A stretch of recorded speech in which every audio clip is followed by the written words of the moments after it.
This Civic Media podcast is sponsored by UW Organ and Tissue Donation. Organ donations are desperately needed, and now is the right time to become an organ donor. Talk to your family. Get the dot. Save lives. Go to heroicdeed.com.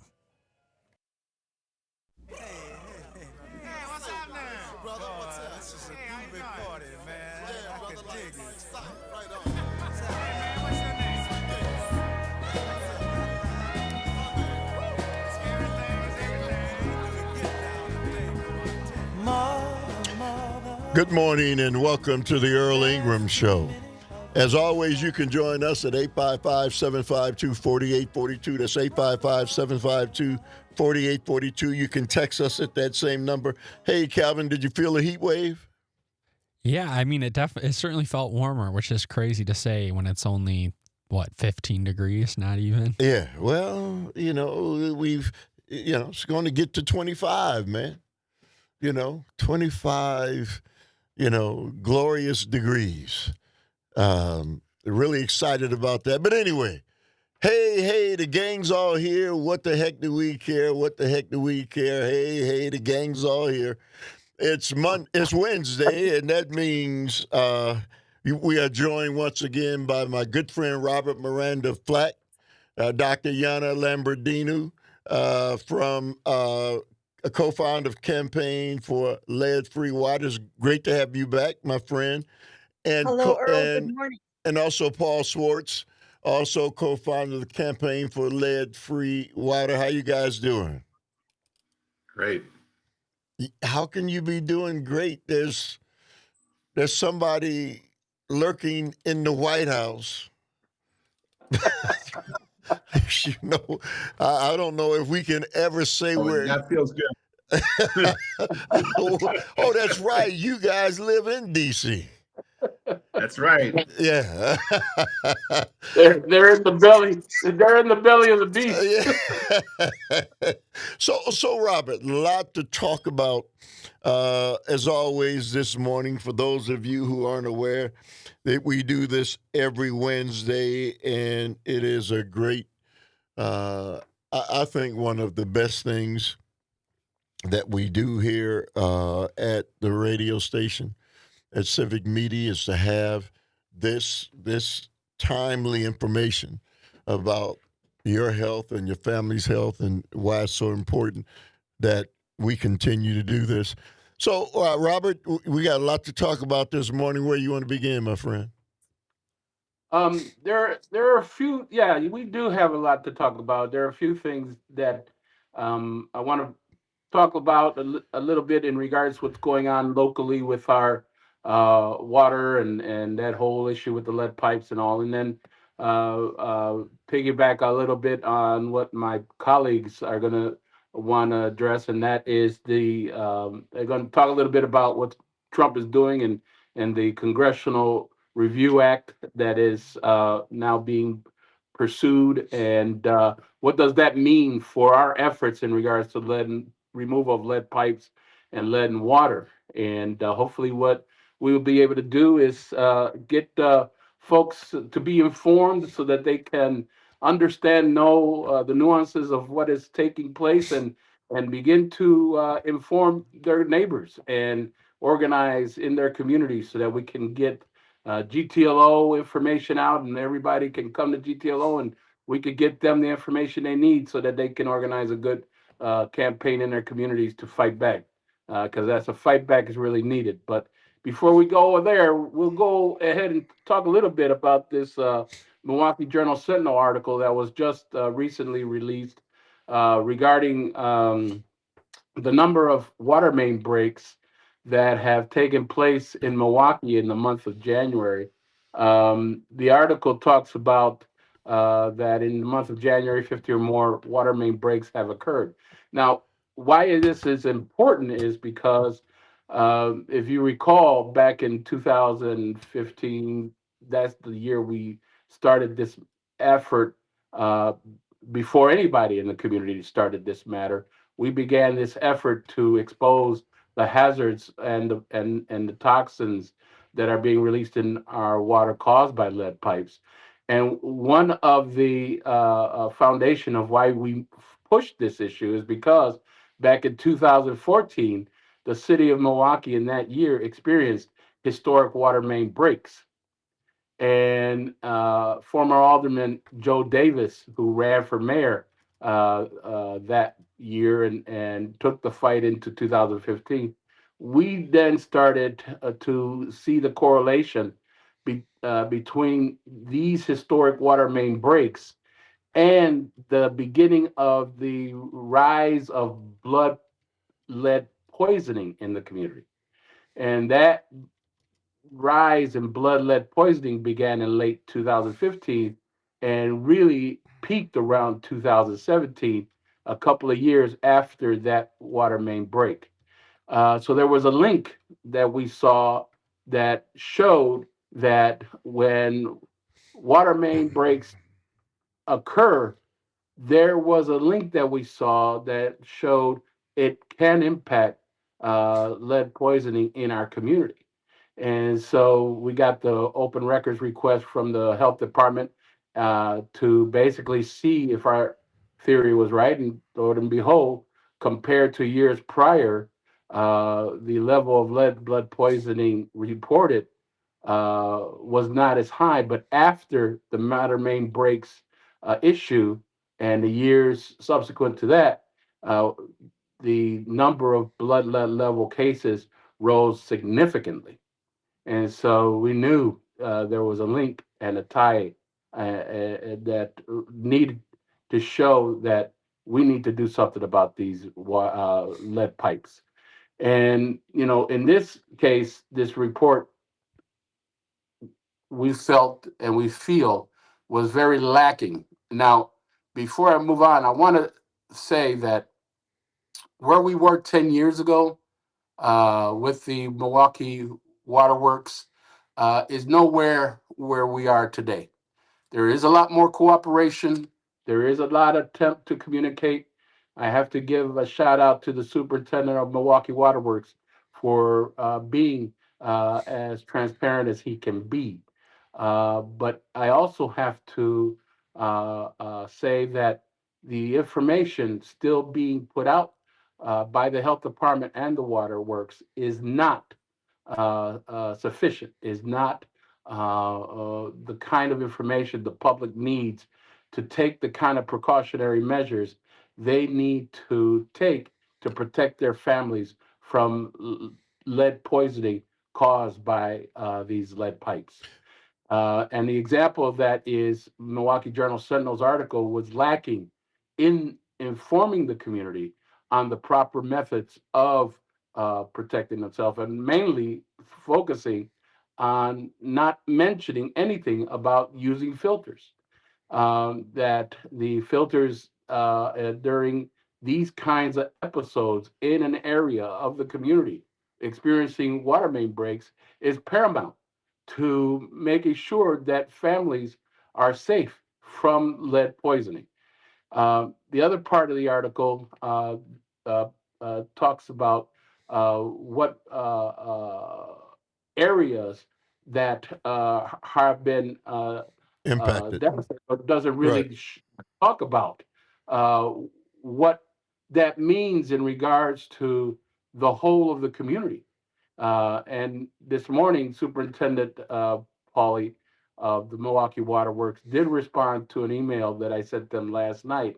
And my concern about his response basically, again, reflects that, and that is when he talks about impacted communities, my concern is, okay, well, who do you define as impacted communities?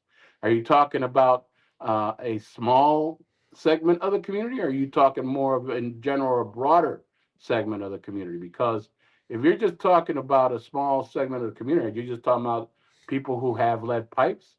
Or are you just talking about, or are you talking about people who not only have lead pipes, but people who do not have lead pipes? Because these water main breaks impacts the entire community. And so, you know, when we talk about these water main breaks, we have to be certain that the public is getting as much information that they need in order to protect themselves from this toxin in the water system. So 855-752-4842 if you're just joining us. It's Wednesday, so that means we're joined by co-founders of Campaign for Lead-Free Water, Paul Schwartz and Dr. Yanna Lambrinidou, along with Robert Miranda of Fresh Water for Life.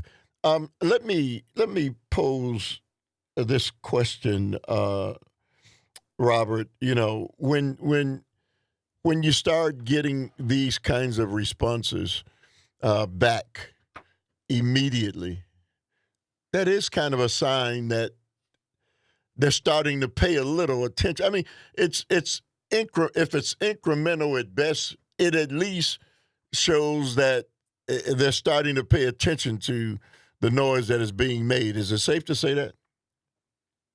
Definitely. There are more people now out there than when we first started moving on this issue 10 years ago. There are more people now out there that are aware of this. So, you know, to basically ignore questions or basically ignore inquiries by members of the community in regards to some of these issues that are serious and that are a matter of public health. I think they've learned from 10 years ago that would be a mistake, especially where it comes with the GTLO. The GTLO is not just going to be ignored, and we have proven that before. We are going to press, and we will press to City Hall the way we have done in the past to make them pay attention to the concerns of the community.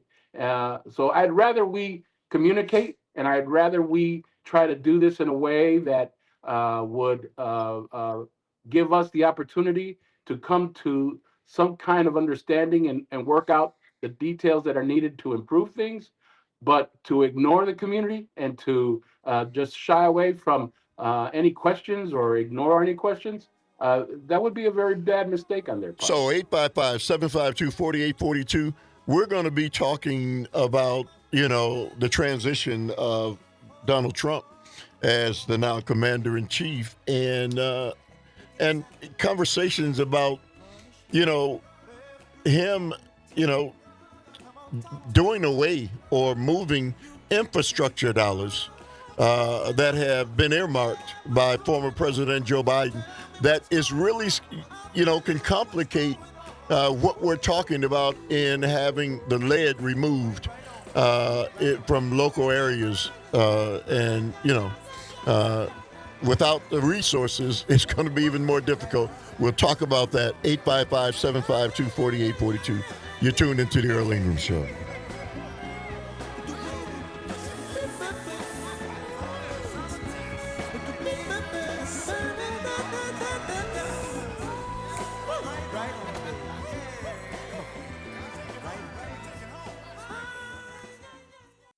You're listening to Civic Media. Stay up to date on the latest news and information for your local community and Wisconsin by signing up for our free email newsletter. Visit civicmedia.us/email to get started.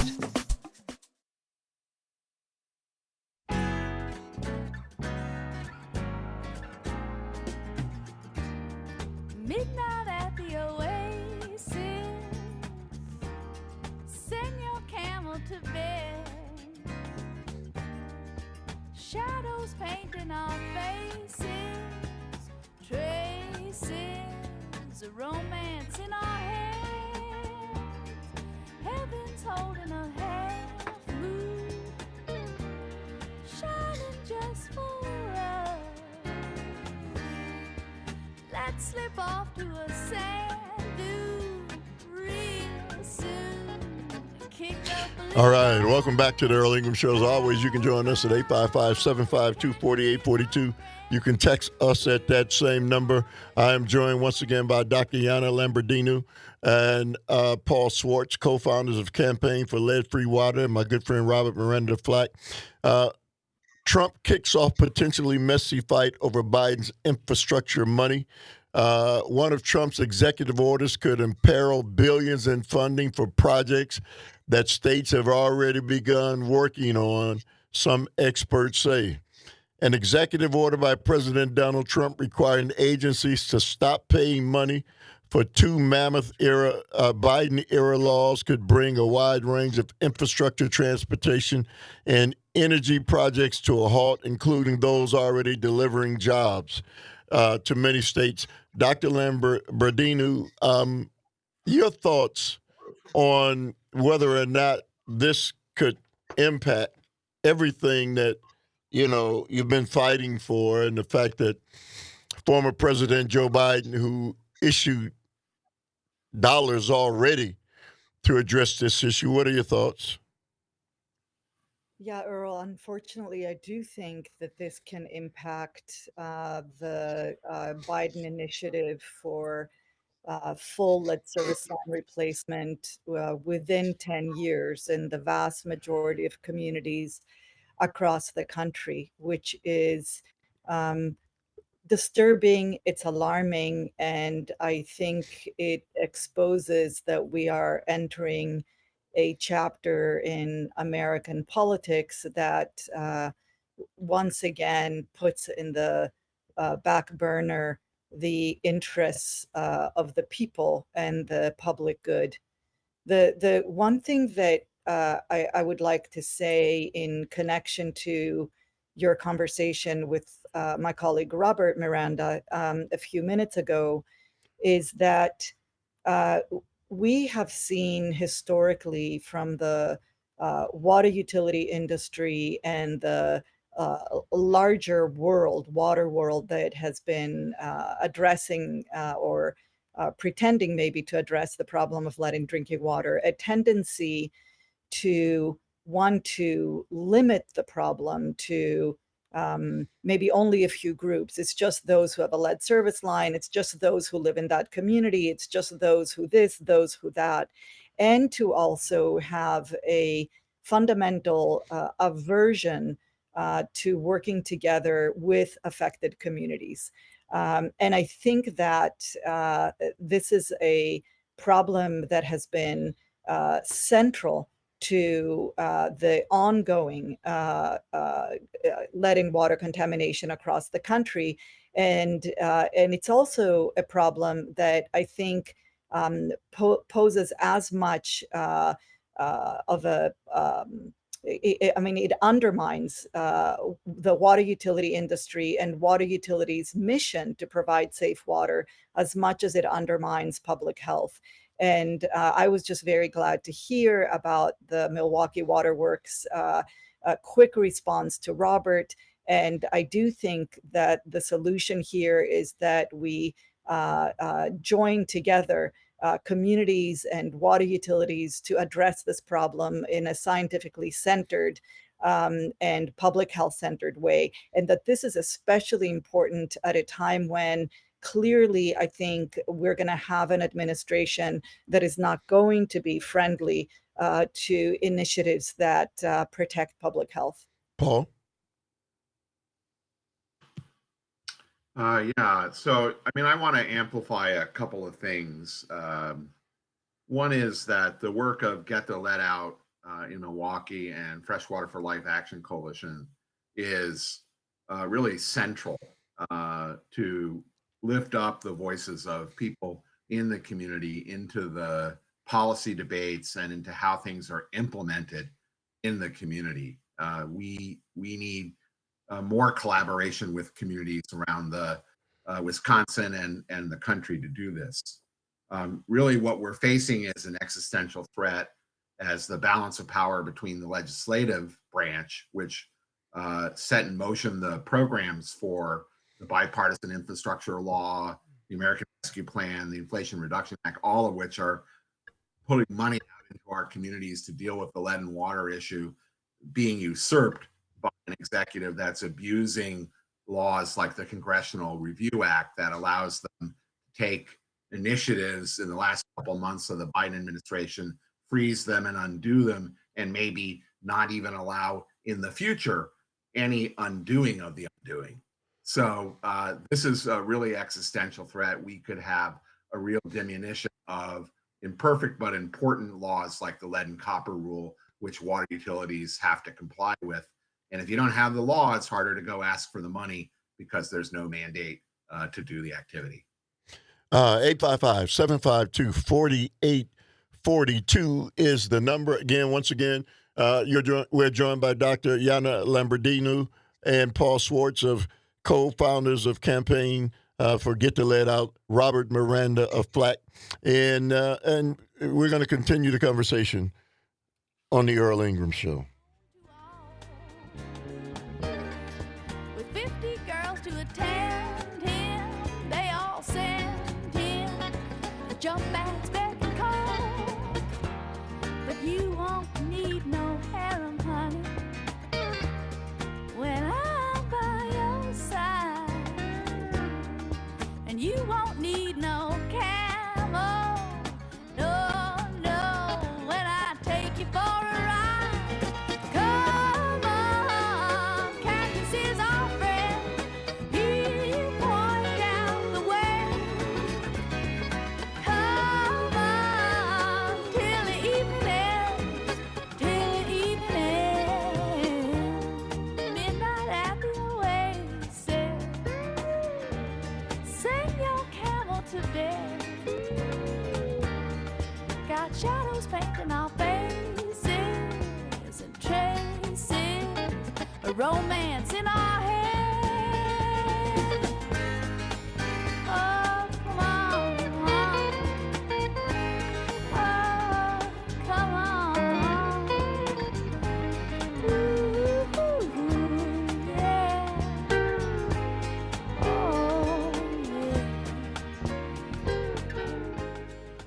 You're an organ donor, right? Well, here's a tragic fact. Approximately 20 people die each day waiting for precious donated organs. You could make a life-saving decision simply by getting that important dot on your driver's license. That little dot shows those who need to know that you've made a decision to donate organs at a critical time. Go to heroicdeed.com to learn more about the importance of organ donation and how you can make your wishes known. Talk to your family. Get the dot. Save lives. heroicdeed.com.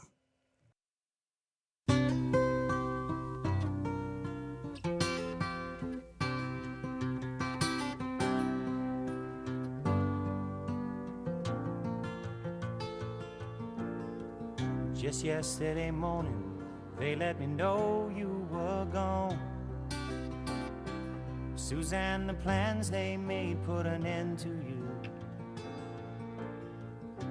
I walked out this morning and I wrote down this song.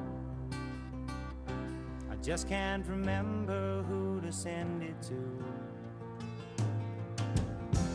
I've seen fire and I've seen rain. I've seen sunny days that I thought would never end. I've seen lonely times when I could not find a friend. But I always thought that I'd see you again. All right, welcome back to the Earl Ingram Show. As always, you can join us at 855-752-4842. You can text us at that same number. It's Wednesday, so that means I'm joined by Dr. Yanna Lambrinidou and Paul Schwartz, of their co-founders of Campaign for Lead-Free Water, and Robert Miranda of Get the Lead Out. Robert, before I want to read this quickly. The language in question in one of dozens of orders Trump issued on his first day in office commands agencies to immediately pause the disbursement of funds under former President Joe Biden's 2021 infrastructure law and his 2022 climate structure. That wording could imperil billions of dollars in funding for projects that states have already begun working on. Some lawmakers and policy experts said Tuesday for everything from roads and bridges to broadband and withstanding the effects of climate change. This is a serious affront, and I guess you guys can certainly tell us what people should do and what they should expect. I mean, I see the work going on, Robert, in my community where they're doing this, and they've been doing it in blocks by block. I've never seen the movement like I'm seeing now, Robert, in all the years. But that's because of the infrastructure money. Robert, go ahead. Yes, it is because of the infrastructure money, and it is because there was an administration that understood the need to remove these toxic pipes because of how it impacts public health. But then on the flip side, on the other side of the coin is an administration who relies on putting out misinformation and misleading information and opposition to that agenda. And in the case of lead pipes and lead in water, it's the American Water Works Association, the AWWA, who is currently now suing the EPA to basically stop the effort to remove lead pipes in the mandated efforts by the past administration within 10 years or less, and is basically providing the fuel that the Trump administration needs in order to justify its agenda to impact negatively the infrastructure law, where the provisions that pertain specifically to lead pipe and lead and water issues would be negatively impacted. And so the AWWA has been a thorn in the efforts to eradicate our communities from this scourge in our water supply, and continues to play that role to this day. And more of our community needs to know who the players are that are affecting negatively their lives, so that we can understand the political dynamics of how to fight back against these egregious campaigns that are not designed to improve life, stabilize communities, but are just basically designed to enhance profitability for private sector forces that see, in this case, water as a commodity to be controlled and sold to the public, rather than the life-giving nutrient that it is, the supply of water that is for the public. Dr. Lambrinidou, when you look at this and all the fighting that you guys have been doing in progress, you certainly don't allow this to stop you from moving forward. You can't allow this to impede. What's the plan? I mean, how do you proceed staring, this Goliath in the face? Yeah, I mean, that's a good question, Earl. Of course, none of what's going on in the White House right now is going to impede our work and advocacy and activism on this issue. In fact, what's going on in the White House at the moment and politically across the country is all the more reason to reinforce our efforts with additional and even stronger and more forceful actions, and more people from communities all across the country. It's important, I think, for people to know that the context of this specific issue that we're talking about here today, which is lead in drinking water, is one in which the people of this country have been victimized for over a century with lead-bearing plumbing, and then for 30 plus years with a federal regulation that has protected water utility interests more than the interests of the people and of public health.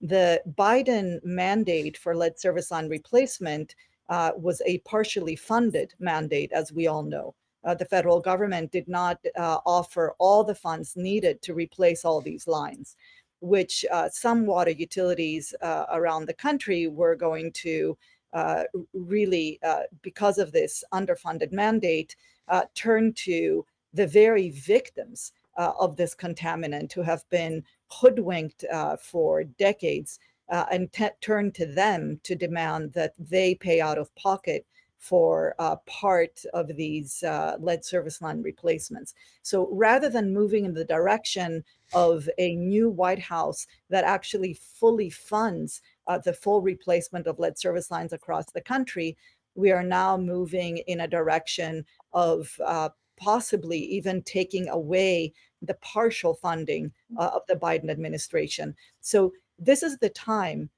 to convince Congress that they need to stand by this important regulation of Biden and actually reinforce it and support it. As we know, there's economic benefits to addressing this issue. Mitigating lead from drinking water would actually save more than $8 billion a year in health benefits and at least $2 billion more in infrastructure costs. This is a benefit to cost ratio of 35-1. So it's important that members of Congress understand this, and it's important that we support mayors and water utilities across the country that are already starting to do the right thing and are committed to doing the right thing. If you're just joining us, I'm joined by Robert Miranda of Fresh Water for Life, FLAC, here in Milwaukee. Dr.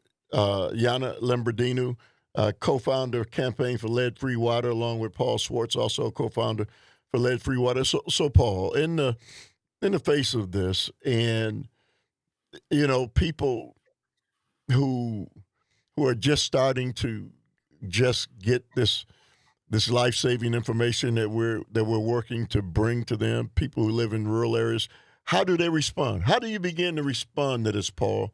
It's not like we can get on national television and challenge. There's so many other things that people are looking at. Where does the lead get the lead out? On that list of things that are going to be upended. How do we make sure that this doesn't get lost in the shuffle?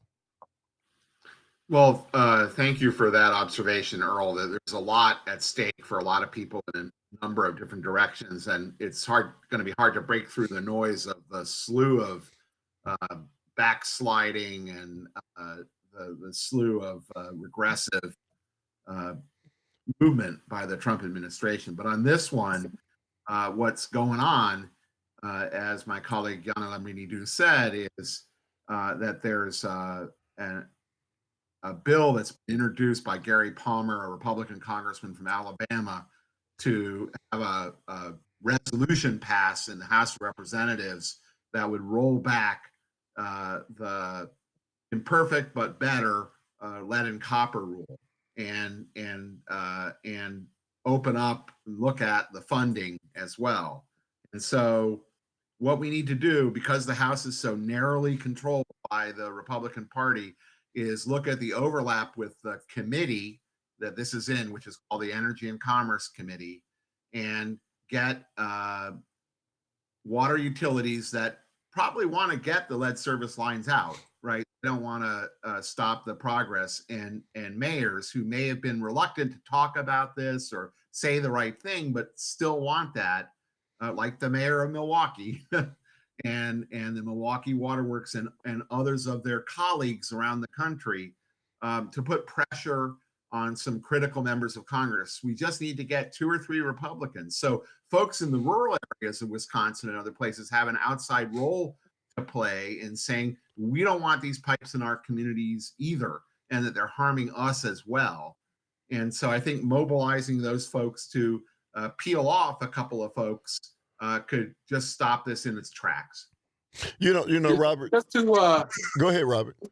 Just to dovetail on what Paul just said, and clearly, what needs to also happen is at the grassroots level, the people need to be given the information. People need to be given information like what Dr. Yanna Lambrinidou just said in regards to the cost ratio, in regards to the savings, because that is one of the primary arguments of the American Waterworks Association, AWA, and that is that this costs too much. And usually when they bring that up, that starts getting people to reconsider things. But in fact, the cost issue is really not an issue. It's just a way of trying to get the public to basically not be as active in their advocacy as they should be in order to neutralize grassroots community organizing from being effective. The more the people understand these dynamics, the better off we're going to be in organizing these efforts to basically shut down any of the opposition's misinformation that they're releasing into the public. You know, Robert, here in our state and throughout the civic media listening, sphere, clearly trying to mobilize and get information to all of these different people who can then bring that pressure on their elected officials is a key to part of this, right? It's very much a key to part of this, and for us to be of service to the public to get to that, I would ask folks to contact the Get the Lead Out Coalition. Go to our website, Get the Lead Out Coalition. We have a webpage. Send us an email through that and ask, hey, how can we be a part of what you're doing?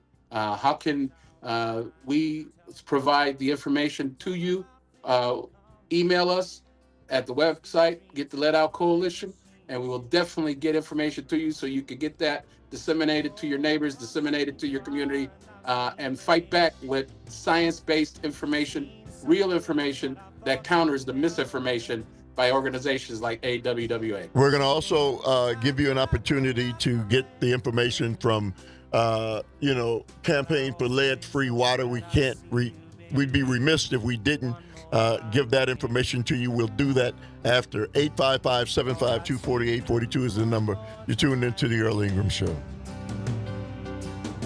There's just a few things coming my way this time. You're listening to Civic Media. Find the latest news, information, and archives of all your favorite shows on the Civic Media website, civicmedia.us.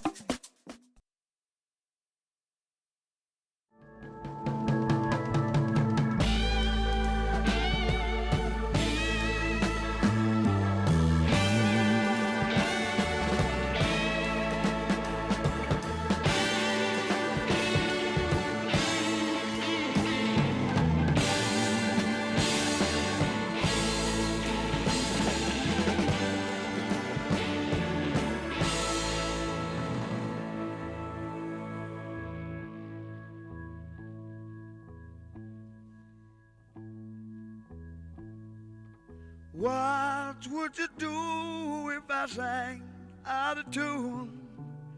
Would you stand up and walk out on me? Lend me your ears and I'll sing you a song. I will try not to sing out of key. Oh, baby, how you all I need is my buddy. All right, and welcome back to the Earl Ingram Show. As always, you can join us at 855-752-4842. And as Joe Crocker said, I can get by with a little help from my friends. This is once again, I'm joined by Dr. Yanna Lambrinidou and Paul Schwartz, Campaign for Lead-Free Water, along with Robert Miranda. And guys, Dr. Yanna, in the face of what seems insurmountable odds, all of us individually need to fight this battle. And so all of the people in our listening audience across the state who may feel that this is more than they can bear, they can certainly reach out to you guys. What is the website, and what would you say to people who look, this is the final nail in the coffin they're willing to give up? What do you say to that? Well, our website is campaignforleadfreewater.org. And certainly people can also feel free to reach out to us. But I think that in addition to mobilizing, reaching out to Robert, Miranda, and GTLO and FLAC for public mobilization and activism, the one thing, and I think this is kind of the refrain from every one of our conversations with you, Earl, is that the immediate use of lead certified point of use filters is just so important. Because the use of lead certified point of use filters, and we're talking about filters that have 2 certifications, NSF 42 and NSF 53, is an immediate way to effectively reduce significantly, if not eliminate, lead from tap water. People should be using these filters routinely when they draw water to drink or cook, and certainly parents and teachers, administrators should make sure that these filters are installed and used in all schools. So that's the immediate, I think, action for people to take. And I wanted to turn this over to Paul, because I think you had some thoughts also about the larger picture of this. Yeah, so in addition to the health protective measures that people can take today, obviously, it's a political and policy fight that we're in, and we need to enlist the listeners here in that fight and get the information. One thing about the water utility industry is that they're not always all quite in alignment, and there's an association of the big metropolitan water agencies called the Association of Metropolitan Water Agencies, like Milwaukee and here in DC Water, Milwaukee Water Works, that have been really looking for more funding from state and federal sources. That might seem like a big lift, but I think getting together with those water utilities who are saying we're on the task and we need public support to do this is really, really important. And so, people understanding that all of this is at risk, we should be getting a little help from our friends in Milwaukee Water Works and in their sister agencies, small and large, around the state of Wisconsin and nationally. And I think people having some dialogue with those agencies, the right thing, and to support this request for funding could be really helpful. You know, Robert, as we progress in this new year, we just want to let people know that we've got some great news that'll be forthcoming real soon about what we're doing. And so, Robert, what do you want to say as we get ready to wind up for this morning show? Well, again, it's very important for us to be in tune with what's taking place when it matters to lead pipes and lead in water. We have to be up to date on the information on this, because information is going to be key, and for us to understand the dynamics of what's going on is going to be key for effective advocacy.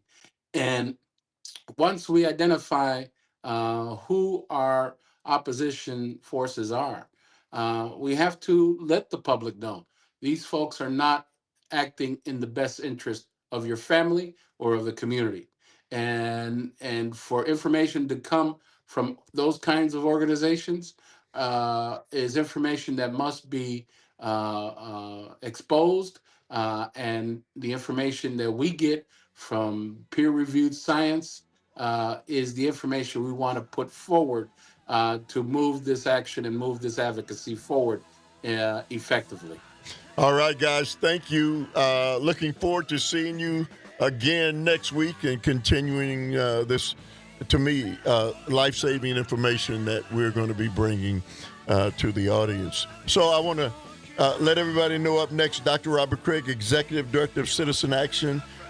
Trump priorities pose stark contrast to Martin Luther King's vision of equality and opportunity for all people. Up next on the Earl Ingram Show.